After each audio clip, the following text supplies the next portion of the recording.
What is up mga kapulutan, for today's video? This is our day 3 in Manila and maglalaro tayo ng pickleball. Alright.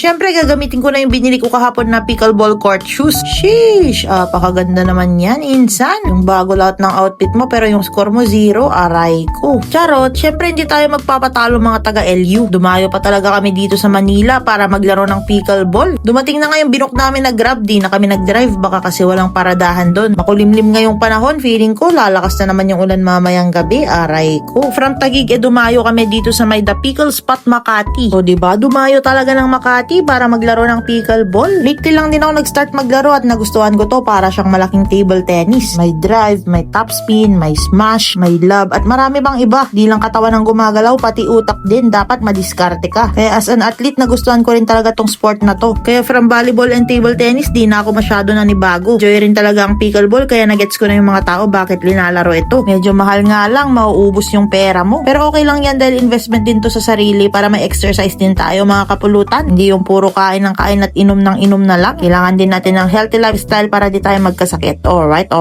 Nagpapakitang gila si pulutan ng ina mo. Tignan nyo naman yan, oh. Sheesh. Syempre, dayo tayo dito sa Makati kaya kailangan nating galingan mga taga LU. Baka sabihin nila mahihina mga taga La Union eh. Kaya flex din natin yung skills natin, oh. Sheesh. Kala mo talaga eh. Pinapakita ko lang yung mga score ko mga kapulutan pero yung mga miss ko di nyo nakita, diba? At sa mga nanonood sa atin dito sa Manila, pa-comment naman kung saan pa pwedeng maglaro. Dadayuhin ulit namin ng mga taga La Union sa susunod. At syempre para makalaro ko din kayo, alright. Nakakapagod nga din talaga maglaro ng pickleball at nakakagutom kaya napa-order tuloy kami ng Jollibee. O diba, kinain ko din lahat ng pinawis ko mga kapulutan, aray ko. Tapos nagtapon yung kuya ko, 0 lose daw, di niya kasi ako nakalaro eh, sayang. Alright.